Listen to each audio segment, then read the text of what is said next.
Sempat buron selama 22 hari, pengedar sabu yang membacok anggota Ditres Narkoba Polda Jatim berhasil diringkus.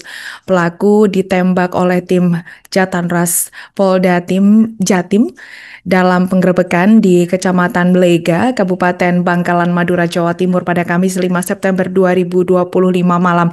Dan informasinya tersangka berinisial AMR 28 tahun, pengedar narkotika yang berstatus residivis. Untuk informasi selengkapnya akan disampaikan wartawan kami yang telah terhubung dari Tribun Jatim, Luhur Pambudi. Rekan Luhur, silakan laporan Anda.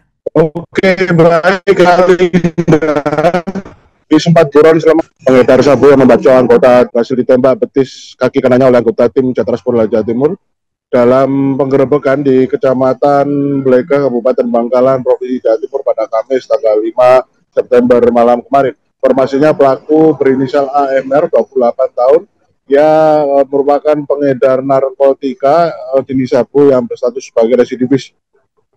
Menurut Kani 3 Subdit, bahwasanya pelaku AMR ini mencoba kabur saat diintai dan disergap di tempat persembunyiannya di sebuah kosan kawasan Kecamatan Belega, Kabupaten Bangkalan, Jawa Timur sekitar pukul 18.00.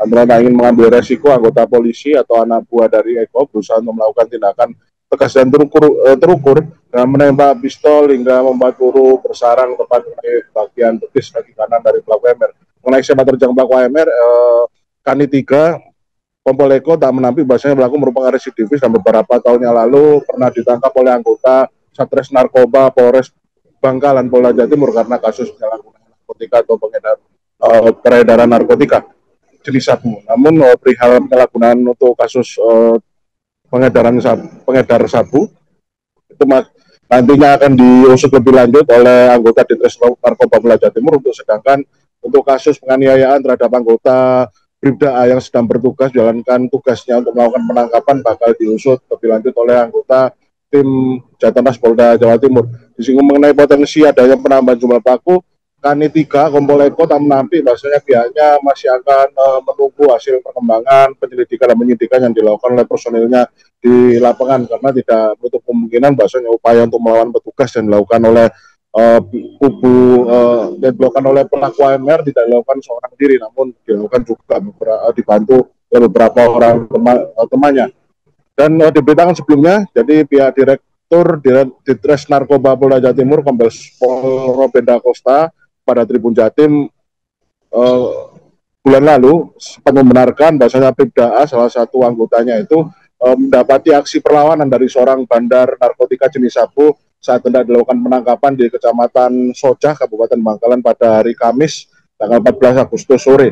Pada sore hari itu memang Bribda A sedang melakukan penyelidikan menggunakan teknik pembelian terselubung atau undercover buying terhadap si bandar AMR, berinisial AMR, dan menurut data operasi dari personilnya, Robert Acosta menjelaskan bahwa pelaku telah diintai hampir 9 lamanya. Bahkan profil dari AMR itu sendiri sudah masuk dalam target operasi atau TO untuk dilakukan pengejaran dan penangkapan. Bahkan untuk sosok pelaku yang pelaku penyerangan Bribda A itu juga memang sudah diketahui sebagai penjahat kambuhan atau residivis karena pernah dipenjara atas kasus peredaran narkotika. Nah, pada momen sore hari itu ternyata pelaku saat itu berusaha melakukan perlawanan saat tidak ditangkap, bahkan pelaku mengeluarkan senjata tajam jenis celurit. Dia lalu menyabutkan senjata tajamnya itu ke bagian tubuh sisi belakang dari Bribda A hingga Bribda A itu sendiri mengalami luka pada bagian kepala bagian belakang dan punggungnya. Dan Robert Acosta atau Direktur Ditres Narkoba Polda Jawa Timur tak menampik bahwasanya metode penyelidikan kasus narkotika dengan menggunakan teknik undercover buying begitu beresiko untuk mendapati adanya perlawanan dari pihak pelaku saat dilakukan penangkapan. Namun pihak Robert Acosta senantiasa terus memastikan bahwasanya semua personilnya yang melakukan penegakan hukum atas kasus penyalahgunaan dan peredaran zat narkotika jenis apapun itu untuk tetap melengkapi protokol keamanan diri selama pelaksanaan tugas. Demikian reportase kami, Alinda, kembali ke studio. Baik, terima kasih rekan Luhur Pambudi atas laporan Anda. Selamat bertugas kembali. Untuk melengkapi keterangan kami, pemirsa, berikut wawancara bersama Kanit 3 Subdit 3 Jatanras Ditreskrim Polda Jatim Kompol Eko Ciptomangko. Hari ini kami dari Jatanras Ditreskrim mengamankan satu orang yang patut diduga sebagai salah satu pelaku yang melakukan penganiayaan di Bangkalan. Dan yang dianiaya ini adalah salah seorang aparat kepolisian yang sedang bertugas. Anggota kita dari Ditres Narkoba melaksanakan tugas di sana. Kemudian di tengah perjalanan pelaksanaan tugas, download Tribun X sekarang, menghadirkan lokal menjadi Indonesia.